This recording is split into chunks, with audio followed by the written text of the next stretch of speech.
Hi all, iPlus training സൊല്യൂഷൻസിൻ്റെ പുതിയൊരു ക്ലാസ്സിലേക്ക് സ്വാഗതം.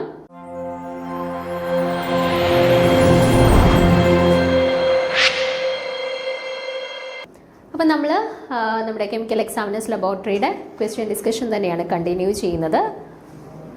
നമുക്കിനിയും 13ാമത്തെ ചോദ്യമാണ് ഡിസ്കസ് ചെയ്യാനായിട്ടുള്ളത്. അപ്പോൾ ചോദ്യം നോക്കാം. The ground state term symbol of NB atomic number കൊടുത്തിട്ടുണ്ട് 41. അത് 6D ആണ് ഈ ഒരു എലമെന്റിന്റെ ഗ്രൗണ്ട് സ്റ്റേറ്റ് ടേം സിമ്പൽ എന്ന് തന്നിട്ടുണ്ട്. Electronic configuration corresponding to the term symbol. Okay, അപ്പോൾ ഈ 6D എന്ന് പറയുന്ന ടേം സിമ്പലിന്റെ കറസ്പോണ്ടിങ് ആയിട്ട് ഇവരുടെ ശരിയായിട്ടുള്ള ഇലക്ട്രോണിക് കോൺഫിഗറേഷൻ എന്താണ് എന്നുള്ളതാണ് ചോദ്യം. ക്രിപ്റ്റൺ 4D4 5s1 ആണോ, 4D3 5s2 ആണോ, 4D5 5s0 ആണോ, 4D3 5s1 5p1 ആണോ? ഇതാണ് ചോദ്യം. നിങ്ങൾക്ക് ടേം സിമ്പലിനെ കുറിച്ചിട്ട് കൃത്യമായിട്ടുള്ള ഒരു ധാരണയുണ്ട് എന്നുണ്ടെങ്കിൽ നമുക്ക് സിമ്പിളായിട്ട് ചെയ്യാവുന്നതേ ഉള്ളൂ. ഓക്കെ, അപ്പോൾ നമുക്ക് നോക്കാം. ഇതും ഷുവറായിട്ടും ടേം സിമ്പിൾ അറിയാവുന്ന ഒരാളെ സംബന്ധിച്ചിടത്തോളം എന്തായാലും ചെയ്യാൻ പറ്റുന്ന ഒരു ചോദ്യമായിരുന്നു ഈ ഒരു ക്വസ്റ്റ്യന്. അപ്പോൾ നോക്കിക്കേ, ഇവിടെ ടേം സിമ്പിൾ തന്നിട്ടുണ്ട്. എന്താണ്? 6D എന്ന് തന്നിട്ടുണ്ട്. ഓക്കെ, അപ്പോൾ ടേം സിമ്പിളിന്റെ ഫോർമാറ്റ് നിങ്ങൾക്ക് അറിയാമല്ലോ. 2s + 1 L J എന്നാണ്. ഇവിടെ J വാല്യൂ സ്പെസിഫൈ ചെയ്തിട്ടില്ല നമുക്ക്. സോ 2s + 1 L എന്ന് മാത്രം എടുക്കാം. നോർമലി റെപ്രസെന്റ് ചെയ്യുന്ന സമയത്ത് 2s + 1 L J എന്നാണ് റെപ്രസെന്റ് ചെയ്യുന്നത്. പക്ഷേ ഇവിടെ 6D എന്നല്ലേ തന്നിട്ടുള്ളത്. അതുകൊണ്ട് 2s + 1 L. അപ്പൊ ഇനി നോക്കിക്കേ നിങ്ങൾ, 2s + 1 ഓക്കെ, 2s + 1 കറസ്പോണ്ടിങ് ആയിട്ട് ഇവിടെ തന്നിട്ടുള്ള വാല്യൂ എന്താണ്? 2s + 1 കറസ്പോണ്ടിങ് ആയിട്ട് 6 എന്നാണ് തന്നിട്ടുള്ളത് അല്ലേ? അപ്പൊ 2s + 1 ഈസ് ഈക്വൽ ടു നമുക്ക് എന്ത് സബ്സ്റ്റിറ്റ്യൂട്ട് ചെയ്യാം? 6 എന്ന് സബ്സ്റ്റിറ്റ്യൂട്ട് ചെയ്യാം അല്ലേ? So 2s is equal to 6 - 1 or 5. Okay, ഇപ്പൊ 2s കറസ്പോണ്ടിങ് ആയിട്ട് നമുക്ക് വാല്യൂ കിട്ടി 5. അങ്ങനെയാണെന്നുണ്ടെങ്കിൽ s കറസ്പോണ്ടിങ് ആയിട്ടുള്ള വാല്യൂ എന്താണ്? 5/2. ഓക്കെ, s കറസ്പോണ്ടിങ് ആയിട്ടുള്ള വാല്യൂയും കിട്ടി 5/2. ഓക്കെ, അപ്പം 5/2 വാല്യൂ കിട്ടണം എന്നുണ്ടെങ്കിൽ ഒരു ഇലക്ട്രോണിന്റെ കറസ്പോണ്ടിങ് ആയിട്ട് ഇപ്പം 3 ഇലക്ട്രോൺ ഉണ്ട് എന്നുണ്ടെങ്കിൽ ഇവിടെ 3 എടുത്ത് ഓരോ ഇലക്ട്രോൺ ഉണ്ട് എന്നുണ്ടെങ്കിൽ ഇയാളുടെ വാല്യൂ ഹാഫ്, ഇയാളുടെ വാല്യൂ ഹാഫ്, ഇയാളുടെ വാല്യൂ ഹാഫ്, ടോട്ടൽ 3/2 എന്നായിരിക്കും വരുന്നത് അല്ലേ? അപ്പം 5/2 വാല്യൂ കിട്ടണം എന്നുണ്ടെങ്കിൽ അവിടെ ടോട്ടലി എത്ര അൺപെയർഡ് ഇലക്ട്രോൺസ് ഉണ്ടായിരിക്കണം? 5 അൺപെയർഡ് ഇലക്ട്രോൺസ് ഉണ്ടായിരിക്കണം അല്ലെ? എങ്കിലും മാത്രമല്ലേ നമുക്ക് 5/2 എന്ന് പറയുന്ന വാല്യൂ കിട്ടത്തുള്ളൂ. എസിന്റെ കറസ്പോണ്ടിങ് ആയിട്ട് 5/2 കിട്ടണമെങ്കിൽ 5 × 1/2 ആണ് 5/2. അപ്പൊ 5 അൺപെയർഡ് ഇലക്ട്രോൺസ് ഉണ്ടായിരിക്കണം. അപ്പൊ തന്നിട്ടുള്ളതിൽ 5 അൺപെയർഡ് ഇലക്ട്രോൺസ് വരുന്ന ഓപ്ഷൻസ് ആദ്യം ഒന്ന് നോക്കാം. നമുക്ക് d ഓർബിറ്റലും s ഓർബിറ്റലും, ഇവിടെയും d ഓർബിറ്റലും s ഓർബിറ്റലും, d ഓർബിറ്റലും s, ഇവിടെ ഡിയും എസും പിയും ഉണ്ട്. ഓക്കെ, വരച്ചു. ഇനി നോക്കിക്കേ, ആദ്യത്തെ കേസിൽ 4Dയിൽ 4 ഇലക്ട്രോൺ, എസിൽ 1 ഇലക്ട്രോൺ. അപ്പം 1 2 3 4, ഇവിടെ 1. അടുത്ത കേസിൽ ഡിയിൽ 3, എസിൽ 2. അടുത്തടുത്ത് 1 2 3 4 5, ഡിയിൽ 5, എസിൽ ഒന്നുമില്ല. അടുത്തടുത്ത് ഡിയിൽ 3, എസിൽ 1, പിയിൽ 1. അപ്പോൾ നോക്കിക്കേ, ആദ്യത്തെ കേസിൽ നമുക്ക് വാല്യൂ എത്ര വരാം? Half half half half half, totally എത്ര വരാം? 5/2 വരാം. ഇവിടെയോ ഹാഫ് ഹാഫ് ഹാഫ് 3/2. ഇത് പ്ലസ് ഹാഫ് മൈനസ് ഹാഫ് കൂടെ 0 ആയിപ്പോവും. സോ ടോട്ടലി 3/2 എന്നേ വരുള്ളൂ. ഇവിടെയോ 5 ഹാഫിൽ ഉണ്ട്, സോ 5/2 വരാം. ആൻഡ് ഇവരുടെ കേസിലോ ഇവിടെ 1 2 3 4 5 ഹാഫിൽഡ് ഉണ്ട്. സോ ഇവിടെ എന്ത് വരാം? 5/2 വരാം. അപ്പൊ ഇതല്ല ഓപ്ഷൻ എന്നുള്ളത് മനസ്സിലായി. ഇനി നോക്കേണ്ടത് എന്താണ്? എല്ലിന്റെ കറസ്പോണ്ടിങ് ആയിട്ട് എന്താ വന്നിട്ടുള്ളത്? ഡി ആണ് വന്നിട്ടുള്ളത് അല്ലെ? അപ്പൊ എല്ലിന്റെ കറസ്പോണ്ടിങ് ആയിട്ട് 0 കിട്ടിക്കഴിഞ്ഞാൽ നമ്മൾ അതിനെ എസ് എന്ന് കൊടുക്കും. എല്ലിന്റെ കറസ്പോണ്ടിങ് ആയിട്ട് 1 കിട്ടിക്കഴിഞ്ഞാൽ നമ്മൾ അതിനെ പി എന്ന് കൊടുക്കും. എല്ലിന്റെ കറസ്പോണ്ടിങ് ആയിട്ട് 2 കിട്ടിക്കഴിയുമ്പോഴാണ് നമ്മൾ ഡി എന്ന് സ്പെസിഫൈ ചെയ്യുന്നത്. അപ്പൊ ഇതിൽ ഏതിന്റെ കേസിലാണോ എല്ലിന്റെ കറസ്പോണ്ടിങ് ആയിട്ട് നമുക്ക് 2 കിട്ടിയിട്ടുള്ളത് എന്ന് നോക്കിയാൽ മതി. 2 കിട്ടുമ്പോഴാണല്ലോ ഡി എന്ന് കൊടുക്കുന്നത്. അപ്പൊ നോക്കിക്കേ നിങ്ങൾ, ഇത് 0 -1 -2 സോറി അല്ലേ, +1 +2 -1 -2 0. ഓക്കെ, ഇവരുടെ 0 +1 +2 -1 -2 0 0 minus +1 +2 -1 -2 0 +1. ഓക്കെ, അപ്പോൾ ഓരോരുത്തരുടെ കേസിലും നമുക്കൊന്ന് നോക്കാം എവിടെയാണ് L വാല്യൂ 2 വന്നേക്കുന്നതെന്ന്. ഇവരുടെ കേസിൽ നോക്കിക്കേ നിങ്ങൾ 2 + 1 3 + 0 3 -1 2. ഇവരുടെ കേസിൽ നമുക്ക് 2 കിട്ടിയിട്ടുണ്ട്. ഇവരുടെ കേസിൽ നോക്കിക്കേ 2 + 1 3 3 -1 2 2 -2 0. ഇവരുടെ കേസിൽ 0 ആണ് കിട്ടിയത്. ഇവരുടെ കേസിൽ 2 + 1 3 3 + 0 3 ഇവിടെ വീണ്ടും 0 3 ഇവിടെ 3 + 1 4 കിട്ടി അല്ലേ. അപ്പൊ നോക്കിക്കേ 2 കിട്ടിക്കഴിഞ്ഞാലാണ് നമുക്ക് കറസ്പോണ്ടിങ് ആയിട്ട് എന്ത് വാല്യൂ കൊടുക്കേണ്ടി വരിക? ഡി വാല്യൂ കൊടുക്കേണ്ടി വരിക. അപ്പൊ ഇവിടെ എൽ വാല്യൂവിന്റെ കറസ്പോണ്ടിങ് ആയിട്ട് 2 കിട്ടിയിട്ടുള്ള ഓപ്ഷൻ ഏത് മാത്രമേ ഉള്ളൂ? Option A. ഓപ്ഷൻ എയിലാണ്. അപ്പൊ പറഞ്ഞിരിക്കുന്നത് പോലെ 6 വരണം എന്നുണ്ടെങ്കിൽ നമ്മൾ കണ്ടുപിടിച്ച് എസിന്റെ വാല്യൂ 5/2 വരണമെന്ന്. അപ്പൊ എസിന്റെ വാല്യൂ 5/2 സാറ്റിസ്ഫൈ ചെയ്യുന്നുണ്ട് ഒന്നാമത്തെ ഓപ്ഷൻ. അതേപോലെ തന്നെ എല്ലിന്റെ വാല്യൂവിന്റെ കറസ്പോണ്ടിങ് ആയിട്ട് ഡി വന്നു. ഡി മീൻസ് 2 വരുമ്പോഴാണ് നമ്മൾ ഡി സബ്സ്റ്റിറ്റ്യൂട്ട് ചെയ്യുന്നത്. അപ്പോൾ എല്ലിന്റെ കറസ്പോണ്ടിങ് ആയിട്ടുള്ള എൽ വാല്യൂ -2 to +2 വരെ ഇട്ട് കൊടുത്തു. അങ്ങനെ ഇട്ട് കൊടുത്തിട്ട് വാല്യൂസ് കാൽക്കുലേറ്റ് ചെയ്ത സമയത്ത് 2 എന്ന് കിട്ടിയിട്ടുള്ളത് ആരുടെ കേസിൽ മാത്രമേ ഉള്ളൂ? ഒന്നാമത്തെ ഓപ്ഷന്റെ കേസിൽ മാത്രമേ ഉള്ളൂ. സോ കറക്റ്റ് ആൻസർ ആയിട്ട് വരുന്നത് ഓപ്ഷൻ എ ആണ് കേട്ടോ. Option A. ക്ലിയർ ആണല്ലോ. നമുക്ക് സാധാരണ ടേം സിംബലുമായിട്ട് ബന്ധപ്പെട്ട് ഇപ്പോൾ ടേം സിംബൽ നൈട്രജൻ അല്ലെങ്കിൽ ഓക്സിജന്റെ കറസ്പോണ്ടിങ് ആയിട്ടുള്ള ടേം സിംബൽ, അല്ലെങ്കിൽ നൈട്രജൻ N- കറസ്പോണ്ടിങ് ആയിട്ടുള്ള ടേം സിംബൽ, അങ്ങനെ ആയിരിക്കും സാധാരണ സ്പെസിഫൈ ചെയ്ത എക്സാംസിനൊക്കെ ചോദിക്കുന്നത്. പക്ഷേ ഇത് കുറച്ചൊന്ന് വ്യത്യസ്തമായിട്ട് അവരൊന്ന് ചോദിച്ചു.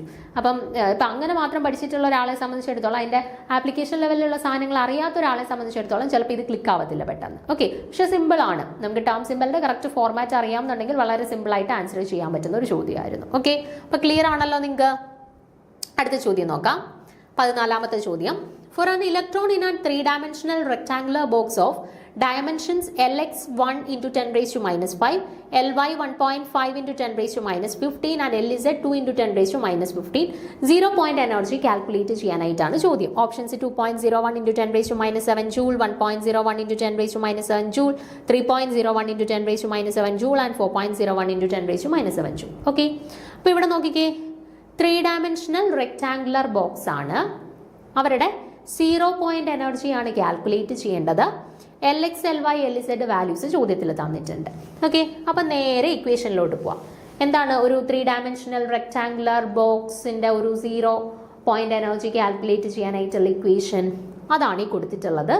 h² / 8m × nx² / lx² ny² / ly² nz² / lz².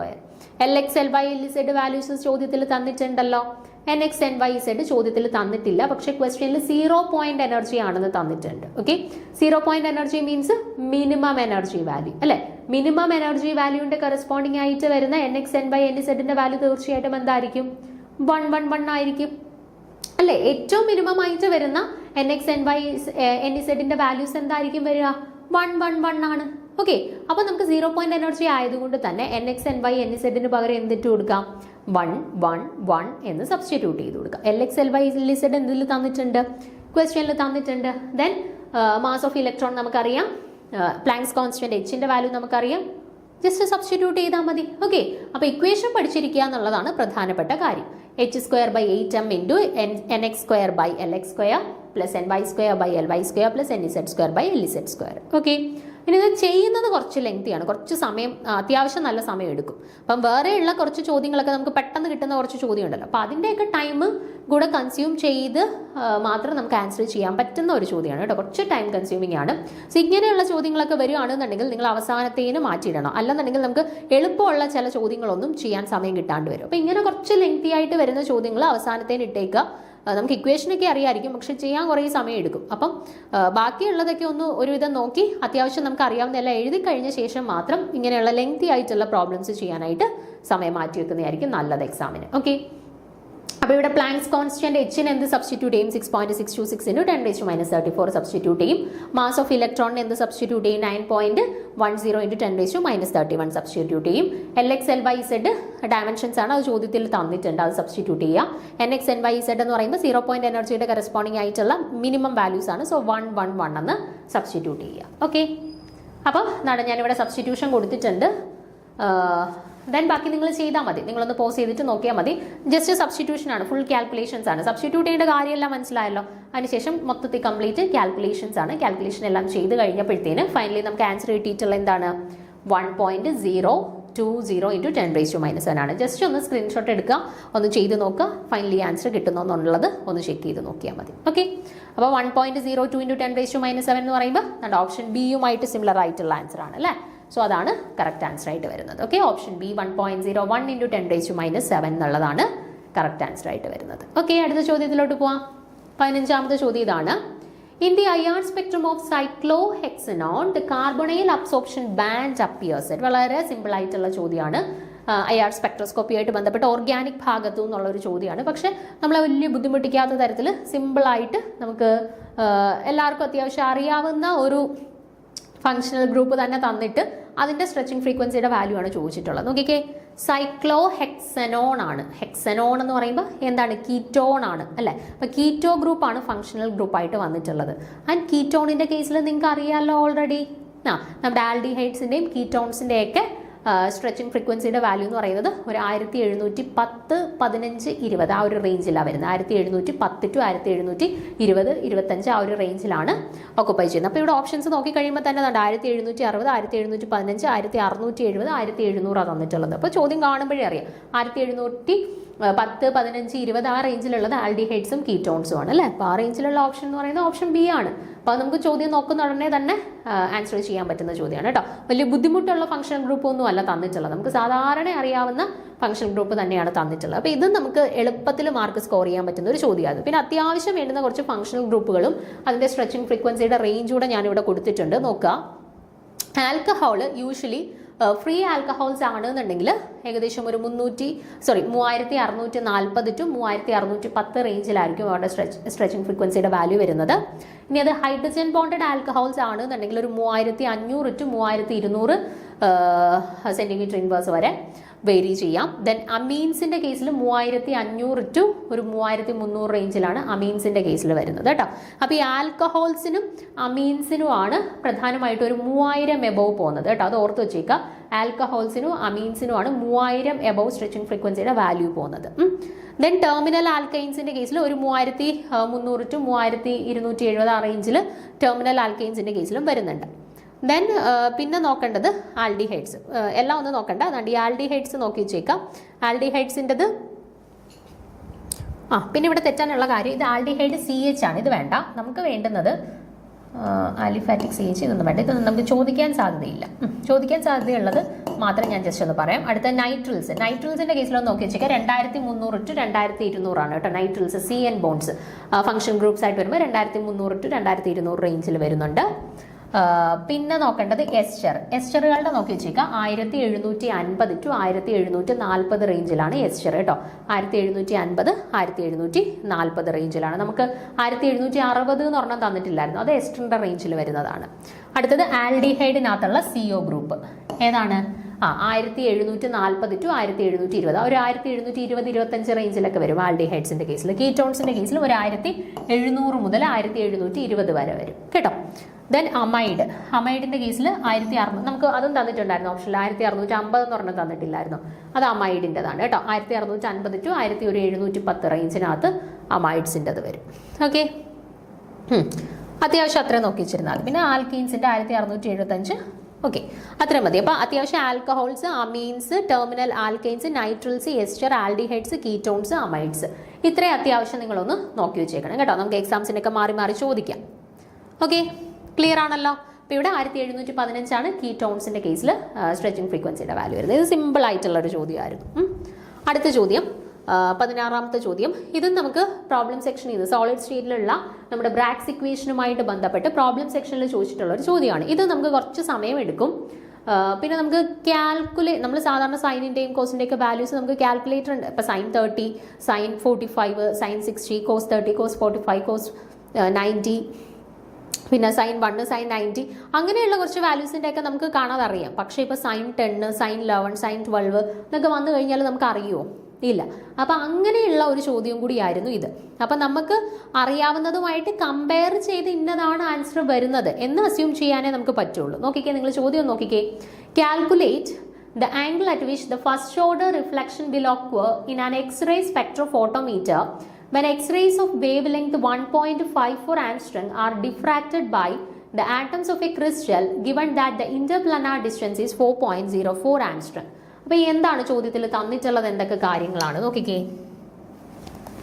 Angle at which the first order reflection will occur in an x-ray spectrophotometer. അപ്പം ഓർഡർ തന്നിട്ടുണ്ട്. നമ്മുടെ ആദ്യം Bragg's equation 2D sin theta is equal to n lambda എന്നുള്ളതാണ് നമ്മുടെ Bragg's equation.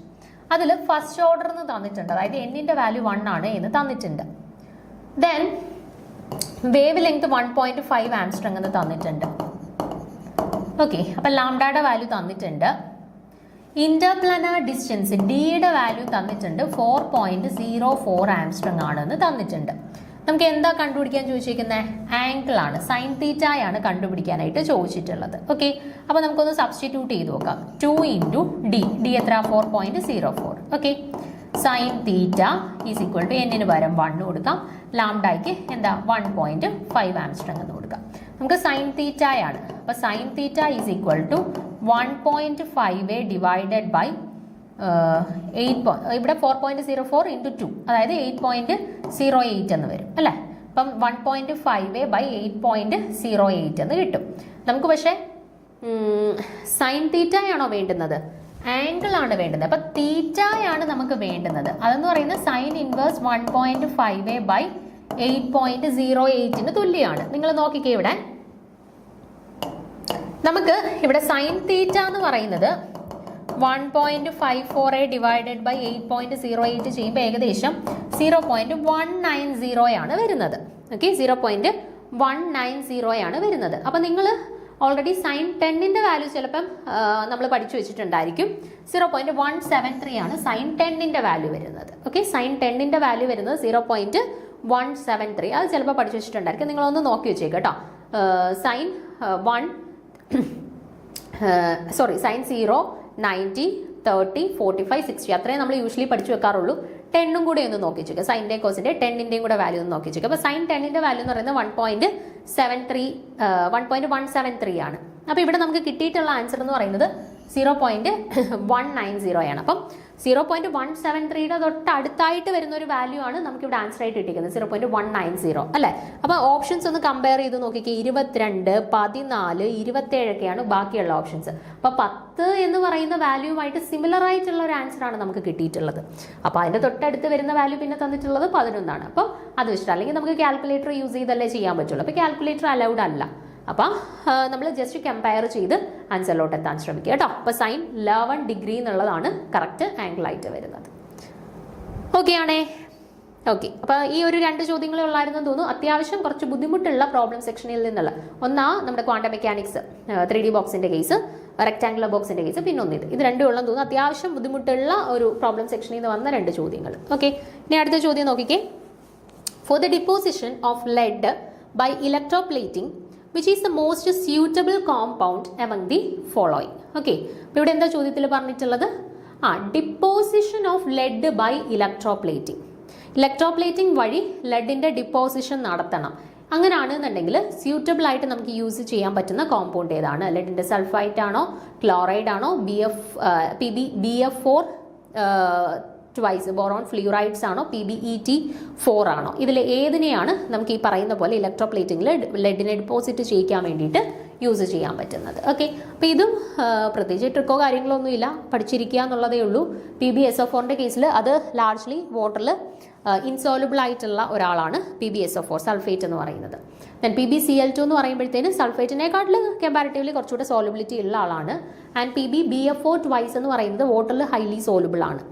And PbEt4 എന്ന് പറയുന്നത് it is N organic compound and particularly നമ്മൾ ഇലക്ട്രോപ്ലേറ്റിങ്ങിനൊന്നും നമുക്ക് ഉപയോഗിക്കാൻ പറ്റത്തില്ല, ഒരു ഓർഗാനോ മെറ്റാലിക് കോമ്പൗണ്ട് ആണ് അവർ. ഓക്കെ, അപ്പോൾ തന്നിട്ടുള്ളതിൽ വാട്ടറിൽ ഹൈലി സോലുബിൾ ആയിട്ടുള്ള ആളാരാണ്? PbBF4 ട്വൈസ് ആണ് അല്ലേ. അപ്പോൾ വാട്ടറിൽ ഹൈലി സോലുബിൾ ആയതുകൊണ്ട് തന്നെ ഇലക്ട്രോപ്ലേറ്റിംഗിൽ മോസ്റ്റ് അപ്രോപ്രിയേറ്റ് ആയിട്ട് നമുക്ക് യൂസ് ചെയ്യാൻ പറ്റുന്ന ഒരാളെന്ന് പറയുന്നത് ഓപ്ഷൻ സി PbBF4 ട്വൈസ് ആണ് കേട്ടോ. അപ്പോൾ ഇതിന് ട്രിക്കോ കാര്യങ്ങളോ ഒന്നുമില്ല, നമ്മൾ കാണാതെ പഠിച്ചു വെച്ചിരിക്കുക എന്നുള്ളതേ ഉള്ളൂ കേട്ടോ. എനിക്ക് തോന്നുന്നു ഇതും നെറ്റ് എക്സാമിന് ചോദിച്ച ചോദ്യമാണ്, 2013 തോന്നുന്നു നെറ്റ് എക്സാമിന് ചോദിച്ച ചോദ്യമാണ്. ഓക്കെ, അടുത്ത ചോദ്യം 18ാമത്തെ ചോദ്യം. ഇത് നമ്മുടെ സ്പെക്ട്രോസ്കോപ്പി, ESR സ്പെക്ട്രോസ്കോപ്പിയായിട്ട് റിലേറ്റ് ചെയ്തിട്ടുള്ള ചോദ്യമാണ്. ഇതും നമ്മുടെ നെറ്റ് എക്സാമിന് ചോദിച്ച ചോദ്യമാണ്. ഓക്കെ, അപ്പം ഞാൻ ഇപ്പോൾ പറഞ്ഞതിൽ തന്നെ 3 ചോദ്യങ്ങളുണ്ട്. നെറ്റ് എക്സാമിന് വന്ന സെയിം ചോദ്യം അതേപോലെ റിപ്പീറ്റ് ചെയ്തിട്ടുള്ള 3 ചോദ്യങ്ങൾ. ഓക്കെ, അപ്പോൾ ഇവിടെ നോക്കിക്കേ, total number of hyperfine EPR lines for an octahedral complex of high spin manganese +2 complexes. അവരുടെ ഐ വാല്യൂ, മാംഗനീസിന്റെ ഐ വാല്യൂ തന്നിട്ടുണ്ട് 5/2 ആണെന്ന്. ഓക്കെ, നമുക്കിവിടെ ടോട്ടൽ എത്ര ഹൈപ്പർ ഫൈൻ EPR ലൈൻസ് മാംഗനീസിന്റെ കേസിൽ കിട്ടും എന്നാണ് ചോദ്യം. ഓക്കെ, അപ്പം നിങ്ങൾ ഫൈൻ ലൈൻസും നോക്കി വെച്ചേക്കുക, ഹൈപ്പർ ഫൈൻ ലൈൻസും നോക്കി വെച്ചേക്കുക. ഓക്കെ, രണ്ടും കണ്ടുപിടിക്കാനായിട്ടുള്ള ഇക്വേഷൻ അറിഞ്ഞിരിക്കണം. ഫൈൻ ലൈൻസ് കണ്ടുപിടിക്കാനുള്ള ചോദ്യമാണ് എന്നുണ്ടെങ്കിൽ ജസ്റ്റ് അവരുടെ ഇലക്ട്രോണിക് കോൺഫിഗറേഷൻ എഴുതി നോക്കിയിട്ട് അതിനകത്ത് എത്ര അൺപെയർഡ് ഇലക്ട്രോൺസ് ഉണ്ട് എന്ന് നോക്കിയാൽ മതി. അൺപെയർഡ് ഇലക്ട്രോൺസിന്റെ എണ്ണമാണ് അവിടെ ഉണ്ടാവുന്ന ഫൈൻ ലൈൻസിന്റെ എണ്ണം. ഓക്കെ, ഇനി ഹൈപ്പർ ഫൈൻ ലൈൻസിന്റെ എണ്ണം എന്താണ്? ഇപ്പൊ അൺപെയർഡ് ഇലക്ട്രോൺസ് ഒന്നും ഇല്ലാത്ത കേസ് ആണെന്നുണ്ടെങ്കിൽ നമ്മൾ 2ni+1 എന്ന് പറയുന്ന ഇക്വേഷൻ ഉപയോഗിച്ചിട്ടാണ് ഹൈപ്പർ ഫൈൻ ലൈൻസ് കണ്ടുപിടിക്കുന്നത്. പക്ഷെ അൺപെയർഡ് ഇലക്ട്രോൺസ് ഉണ്ട് എന്നുണ്ടെങ്കിൽ 2ni+1 കണ്ടുപിടിച്ചിട്ട് അതേ into number of unpaired electrons ചെയ്യുന്നതാണ് ഹൈപ്പർ ഫൈൻ ലൈൻസിന്റെ എണ്ണം എന്ന് പറയുന്നത്. ഓക്കെ, അപ്പോൾ ഫൈൻ ലൈൻസിന്റെ എണ്ണം ചോദിച്ചു കഴിഞ്ഞാൽ അവിടെയുള്ള ടോട്ടൽ അൺപെയർഡ് ഇലക്ട്രോൺസിനെ നോക്കിയാൽ മതി. ആൻഡ് ഹൈപ്പർ ഫൈൻ ലൈൻസ് ചോദിക്കുകയാണെന്നുണ്ടെങ്കിൽ അൺപെയർഡ് ഇലക്ട്രോൺസിനെ കണ്ടുപിടിച്ചിട്ട് അതിനെ നമ്മൾ എന്ത് ചെയ്യണം? ഈ പറയുന്ന 2ni+1 വെച്ചിട്ട് മൾട്ടിപ്ലൈ ചെയ്യണം. ഓക്കെ, അപ്പോൾ നോക്കാം, ഇവിടെ നമുക്ക് Mn2 കോംപ്ലക്സിന്റെ കേസാണ് തന്നിട്ടുള്ളത് അല്ലേ. Mn2 കോംപ്ലക്സിന്റെ കേസാണ് തന്നിട്ടുള്ളത്. നോക്കിക്കേ നിങ്ങൾ, Mn2 കോംപ്ലക്സ് ആവുമ്പോൾ അവരുടെ കോൺഫിഗറേഷൻ എന്താ വരിക? 3d5 4s0 എന്നാണ് കോൺഫിഗറേഷൻ വരുന്നത് അല്ലെ. 3d5 4s0 എന്നാണ് കോൺഫിഗറേഷൻ വരുന്നത്. അപ്പോൾ നമ്മൾ ഇലക്ട്രോൺസിനെ ഒന്ന് ഫില്ല് ചെയ്ത് നോക്കാം. ഹൈസ്പിൻ കോംപ്ലക്സ് ആണ് എന്ന് പറഞ്ഞിട്ടുണ്ട്. ഹൈസ്പിൻ കോംപ്ലക്സ് ആകുമ്പോൾ താഴെ T2Gയിൽ പെയർ ചെയ്യാണ്ട് എന്തായാലും അവർ മുകളിൽ EGയിലോട്ട് പോവുകയും ചെയ്യും അല്ലേ. അപ്പം ഇലക്ട്രോൺസിനെ ഫില്ല് ചെയ്യുന്ന സമയത്ത് 1 2 3 4 5 4s-ലൊന്നും ഇല്ല. 3Dയിൽ 5 ഇലക്ട്രോൺസ് ഉണ്ട്, 5 എണ്ണം അൺപെയർഡ് ആയിട്ട് നിൽക്കുകയാണ് അല്ലേ. അപ്പം നമ്മൾ പറഞ്ഞു ഫൈൻ ലൈൻസ് എന്ന് പറയുന്നത് ചോദിച്ചു കഴിഞ്ഞാൽ എന്താണ്? അൺപെയർഡ് ഇലക്ട്രോൺസിന്റെ എണ്ണമാണ് അല്ലെ. അപ്പൊ ഇവരുടെ കേസിൽ അൺപെയർഡ് ഇലക്ട്രോൺസ് എത്ര എണ്ണം ഉണ്ട്? 5 എണ്ണം ഉണ്ട്. അപ്പൊ ഫൈൻ ലൈൻസ് ആണ് ചോദിച്ചിരുന്നതെങ്കിൽ അതിന്റെ ആൻസർ എന്ത് വന്നേനെ? 5 എന്ന് വന്നേനെ. അപ്പൊ ഇവിടെ ചോദിച്ചിട്ടുള്ളത് ഫൈൻ ലൈൻസ് അല്ല, മറിച്ച് എന്താണ്? ഹൈപ്പർ ഫൈൻ ലൈൻസ് ആണ് ചോദിച്ചിട്ടുള്ളത്. Okay, hyperfine lines. Hyperfine lines കണ്ടുപിടിക്കാനായിട്ട് എന്ത് ചെയ്താൽ മതി? അൺപെയർഡ് ഇലക്ട്രോൺസ് ഇൻറ്റു 2ni+1 ചെയ്യണം അല്ലെ. അപ്പൊ നോക്കിക്കേ, ആദ്യം നമുക്ക് 2ni+1 ഒന്ന് കണ്ടുപിടിച്ച് നോക്കാം. നോക്കിക്കേ, 2 ഇൻറ്റു n. n എന്ന് പറയുന്നത് എന്താണ് ഇവിടെ? n എന്ന് പറയുന്നത് ഇവിടെ എത്ര മാംഗനീസ് ഉണ്ട്, എത്ര നമ്പർ ഓഫ് സ്പീഷീസ്. മാംഗനീസ് എത്ര എണ്ണം ഉണ്ട് ഇവിടെ? ഒരെണ്ണം അല്ലേ പറയുന്നുള്ളൂ. സെൻട്രൽ മെറ്റൽ ആറ്റമായിട്ടല്ലേ മെറ്റൽ വരുള്ളൂ. അപ്പോൾ 1 ഇൻറ്റു ഐ വാല്യൂ ചോദ്യത്തിൽ തന്നിട്ടുണ്ട് 5/2 എന്ന്. ഓക്കെ, +1 എന്ത് വന്നു? 5 + 1 = 6 എന്ന് വന്നു. അപ്പോൾ നമുക്ക് 2ni+1ന്റെ വാല്യൂ എന്ത് കിട്ടി? 6 കിട്ടി. അപ്പോൾ യൂഷ്വലി അൺപെയർഡ് ഇലക്ട്രോൺസ് ഒന്നും ഇല്ലാത്ത കേസിലാണ് ചോദിക്കുന്നുണ്ടെങ്കിൽ ഹൈപ്പർ ഫൈൻ ലൈൻസ് കണ്ടുപിടിക്കാനായിട്ട് 2ni+1 = 6 എന്നുള്ള ആൻസർ എടുത്താൽ മതി. പക്ഷേ ഇവിടെ അൺപെയർഡ് ഇലക്ട്രോൺസ് ഉള്ളത് കൊണ്ട് തന്നെ എന്ത് ചെയ്യണം? അൺപെയർഡ് ഇലക്ട്രോൺസ് വെച്ചിട്ട് അവരെ മൾട്ടിപ്ലൈ ചെയ്യണം. അൺപെയർഡ് ഇലക്ട്രോൺസിന്റെ വാല്യൂ എത്രയാണ് കിട്ടിയേക്കുന്നത്? 5. അപ്പം 5 × 6 എന്ത് വരും? 30 എന്ന് കിട്ടും അല്ലേ. അപ്പം number of hyperfine lines എന്ന് പറയുന്നത് ഇവരുടെ കേസിൽ നമുക്ക് എത്ര കിട്ടിയ ആൻസർ? 30 എന്ന് കിട്ടി. Okay, so 30. ഓപ്ഷൻ എ 30 എന്നുള്ളതാണ് കറക്റ്റ് ആൻസർ. ഇതും വലിയ ബുദ്ധിമുട്ടില്ലാത്ത സിമ്പിൾ ആയിട്ടുള്ള ഒരു ചോദ്യമായിരുന്നു. നെറ്റിന്റെ ചോദ്യത്തിലും അതുപോലെ തന്നെ PSC എക്സാംസിനും എനിക്ക് തോന്നുന്നു ചോദിച്ചിട്ടുണ്ട്. ഏതൊക്കെയോ പരീക്ഷകൾക്ക് ഹൈപ്പർ ഫൈൻ ലൈൻസ് കണ്ടുപിടിക്കാനായിട്ട് ഈ ചോദ്യം ചോദിച്ചിട്ടുണ്ട്. അപ്പോൾ അത്യാവശ്യം ഈസി ആയിട്ട് ഉള്ള ഒരു ചോദ്യം, നമ്മൾ കണ്ടുപരിചിതമായിട്ടുള്ള ഒരു ചോദ്യം തന്നെയായിരുന്നു ESR സ്പെക്ട്രോസ്കോപ്പി അല്ലെങ്കിൽ EPR സ്പെക്ട്രോസ്കോപ്പി റിലേറ്റഡ് ആയിട്ടും ചോദിച്ചിട്ടുണ്ടായിരുന്നത്. ഓക്കെ, അടുത്ത ചോദ്യത്തിലോട്ട് പോവാം. ഇതും നമ്മുടെ സ്പെക്ട്രോസ്കോപ്പി റിലേറ്റഡ് ആയിട്ടൊരു നാലോ അഞ്ചോ ചോദ്യത്തോളം വന്നിട്ടുണ്ട് അല്ലേ. നമ്മൾ മറ്റേ ഇപ്പൊ തൊട്ട് മുന്നേ പറഞ്ഞ ESR സ്പെക്ട്രോസ്കോപ്പിയുടെ കേസ് വന്നു. പിന്നെ റൊട്ടേഷണൽ ആക്റ്റീവ് ആയിട്ടുള്ള മോളിക്യൂൾസ്, ഇൻആക്റ്റീവ് ആയിട്ടുള്ള മോളിക്യൂൾസിന്റെ ഒരു ചോദ്യം ഉണ്ടായിരുന്നു. പിന്നെ കീറ്റോണിന്റെ സ്ട്രെച്ചിങ് ഫ്രീക്വൻസി കണ്ടുപിടിക്കാനായിട്ടുള്ള ഒരു ചോദ്യം ഉണ്ടായിരുന്നു അല്ലേ. അപ്പോൾ ഇതുവരെ തന്നെ 4ഓളം ചോദ്യങ്ങൾ നമ്മൾ സ്പെക്ട്രോസ്കോപ്പി റിലേറ്റഡ് ആയിട്ട് തന്നെ കണ്ടു. അപ്പോൾ നോക്കിക്കേ 19ാമത്തെ ചോദ്യം, number of signals expected in an CNMR spectrum of anthracene. ആന്ത്രസീനകത്തുള്ള എന്താണ് കാർബൺ NMRൽ, അതായത് എത്ര ഡിഫറെന്റ് ടൈപ്സ് ഓഫ് കാർബൺസ് ഉണ്ട് എന്നാണ്. ഇപ്പം നമ്മൾ എത്ര സിഗ്നൽസ് കിട്ടുന്നു എന്ന് പറഞ്ഞാൽ എന്താണ്, കാർബൺ NMRൽ എത്ര സിഗ്നൽസ് കിട്ടുന്നു എന്ന് ചോദിച്ചു കഴിഞ്ഞാൽ അതിൻ്റെ അർത്ഥം എന്താണ്, എത്ര വ്യത്യസ്ത തരത്തിലുള്ള കാർബൺസ് അവിടെയുണ്ട് അല്ലേ. ഇപ്പോൾ പ്രോട്ടോൺ NMRനെ കണ്ടുപിടിക്കാൻ ചോദിച്ചാൽ അതിൻ്റെ അർത്ഥം എന്താണ്, എത്ര വ്യത്യസ്ത തരത്തിലുള്ള പ്രോട്ടോൺസ് അവിടെ ഉണ്ട് എന്ന് കണ്ടുപിടിച്ചാൽ മതി അല്ലേ. ഇപ്പോൾ ഇവിടെ കാർബൺ NMR എന്ന് പറയുമ്പോൾ എത്ര വ്യത്യസ്ത തരത്തിലുള്ള കാർബൺസ് അവിടെ ഉണ്ട് എന്നുള്ളത് ഐഡന്റിഫൈ ചെയ്താൽ മതി. ഓക്കെ, അപ്പോൾ നമുക്ക് നോക്കാം. ആന്ത്രസീൻ എന്ന് പറയുമ്പോൾ ആന്ത്രസീൻ്റെ സ്ട്രക്ചർ ഞാൻ ഇവിടെ കൊടുത്തിട്ടുണ്ട്. ഇച്ചിരി കൂടെ വലുതായിട്ട് വരച്ചേക്കാം, ഇങ്ങോട്ട് വരച്ചേക്കാം.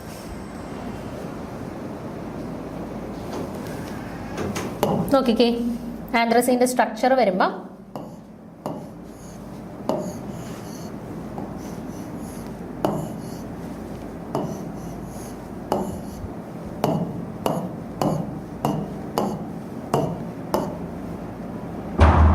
ഓക്കെ, സ്ട്രക്ചർ ഇങ്ങനെ വന്നു അല്ലേ. ഇനി നമുക്കിവിടെ കണ്ടുപിടിക്കേണ്ട എത്ര കാർബൺ NMR സിഗ്നൽസ് കിട്ടും എന്നാണ് ചോദ്യം. ഓക്കെ, അപ്പോൾ എത്ര കാർബൺ NMR സിഗ്നൽസ് കിട്ടും, എത്ര വ്യത്യസ്ത തരത്തിലുള്ള കാർബൺസ് ഉണ്ടോ അത്രയും സിഗ്നൽസ് കിട്ടും അല്ലേ. അപ്പോൾ ഇവിടെ എത്ര വ്യത്യസ്ത തരത്തിലുള്ള കാർബൺസ് ഉണ്ട് എന്നുള്ളത് ഐഡന്റിഫൈ ചെയ്യണം. നോക്കിക്കേ നിങ്ങൾ, ഈ കാർബണും ഒരുപോലത്തെ ഉള്ള കാർബൺ ആണ് അല്ലേ.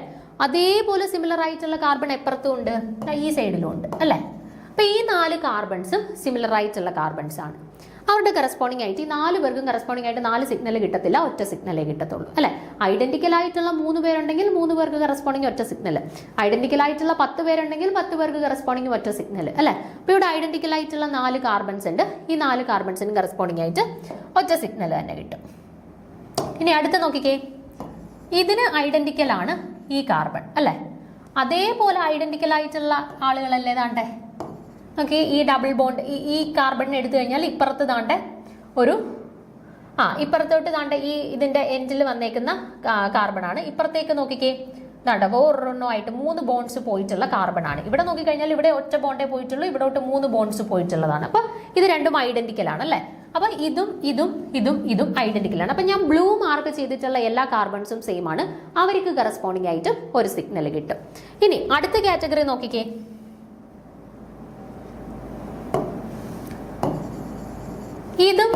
ഇതും ഒരേപോലെ സിഗ്നൽ തരും അല്ലെ. ഇതിന് സിമിലർ ആയിട്ടുള്ള 2 പേര് ഇപ്പുറത്ത് നിൽപ്പില്ലേ. അപ്പൊ ഈ 4 പേരും സിമിലർ ആണ്, ഇവർക്ക് 4 പേർക്കും കറസ്പോണ്ടിങ് ആയിട്ട് ഒരു സിഗ്നൽ കിട്ടും. ഓക്കെ, ഇനി അവസാനം ആരേ ഉള്ളൂ, 2 പേരും കൂടെ ഉള്ളൂ അവസാനത്ത് അല്ലെ. അവർക്ക് 2 പേർക്കും കറസ്പോണ്ടിങ് ആയിട്ട് ഇയാളും ഒരേപോലെയുള്ള ആളുകളാണ്. അപ്പൊ എല്ലാ കാർബൺസിനെ നമ്മൾ കൺസിഡർ ചെയ്തു.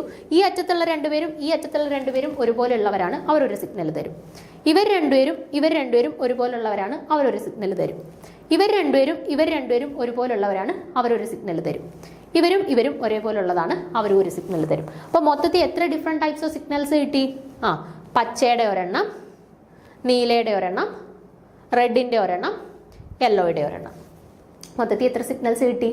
4 വ്യത്യസ്ത തരത്തിലുള്ള സിഗ്നൽ. ഇങ്ങനെയാണ് നിങ്ങൾ ചെയ്ത് നോക്കേണ്ടത്. യൂഷ്വലി വരയ്ക്കുന്ന സമയത്ത് അവരെ ഒന്ന് കൺസിഡർ ചെയ്ത് നോക്കുക, ഏത് രീതിയിൽ അല്ലെങ്കിൽ ഏതൊക്കെ കാർബൺസ് പരസ്പരം ഐഡന്റിക്കൽ ആയിട്ട് വരുന്നുണ്ട് എന്ന് നോക്കുക. അല്ലെങ്കിൽ വേറൊരു മാർഗവും കൂടി ഉണ്ട്, നമ്മൾ ഇതിനെ അങ്ങ് സ്പ്ലിറ്റ് ചെയ്യുക.